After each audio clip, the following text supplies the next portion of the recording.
എല്ലാവർക്കും എൻ്റെ വിനീതമായ നമസ്കാരം. ഞാനിങ്ങനെ കവിത്വം തുളുമ്പുന്ന ഒരാളോ ഇതൊന്നുമല്ല. എനിക്ക് കവിത ഇഷ്ടമാണ്. പിന്നെ കുറേ ചൊല്ലാൻ മാത്രമൊന്നുമില്ല. ഒന്ന് രണ്ടെണ്ണം എപ്പോഴൊക്കെയോ എഴുതിയ റിപ്പീറ്റ് അടിക്കുന്നുള്ള ഭയേ വേണ്ട. 4 ലൈനൊക്കെ ഉള്ളൂ. അപ്പം അതിൽ ആദ്യത്തെ ഒരെണ്ണം ഒരു ലൈൻ എന്ന് വെച്ചാൽ, പങ്കിട്ടെടുക്കേണ്ടതാണീ തേൻ പോലും എന്നുള്ള സത്യം പാടിപ്പറഞ്ഞിട്ടു പോകൂ പാവം മർത്യന്നത അറിയില്ലതെന്നും. അത്രേ ഉള്ളൂ അത്. അങ്ങനത്തെ രണ്ടെണ്ണം പെട്ടെന്ന് ഓർമ്മ വന്നപ്പോൾ ഒരെണ്ണം പറഞ്ഞു. അതേമാതിരി, പാടിയ പാട്ടിൻ്റെ മാധുര്യം പാൽമധുരം പോലെ അന്തരെങ്കിൽ എന്നും അതെന്നെന്നും എന്നുള്ളിൽ മായാപ്രപഞ്ചങ്ങൾക്ക് വഴിതെളിക്കും.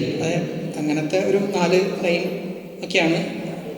പിന്നെ എന്താണ്, പിന്നെ എനിക്ക് ഓർമ്മ ഇല്ല. ഒരെണ്ണം കൂടെ ഉള്ളത് ജസ്റ്റ് ഒന്ന് നോക്കിയിട്ട് സമയം അധികമാവില്ലെങ്കിൽ പറയാമെന്ന് മാത്രം. അത്രേ ഉള്ളൂ. വേറെ അങ്ങനെ ഇതൊന്നും കവിതയായിട്ട് കണക്കാക്കുമോ എന്തായി കണക്കാക്കുമെന്നൊന്നും എനിക്കറിയില്ല. ഇത് ഞാൻ ഓർമ്മയിൽ നിന്ന് എടുത്തൊന്ന് പറയാതെ കണക്റ്റാവും.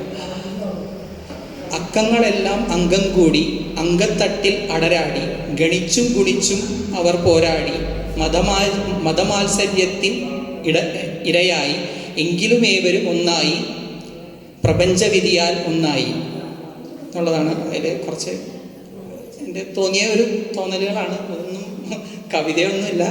എൻ്റെ പൊട്ടത്തരങ്ങളൊക്കെ കേട്ടിരുന്നതിന് നന്ദി. എനിക്ക് ആകെപ്പാടെ പിന്നെ അറിയാൻ എനിക്ക് പാട്ട് ഇഷ്ടമാണെന്ന് മാത്രമേ ഉള്ളൂ. അത്രയ്ക്കേ ഉള്ളൂ.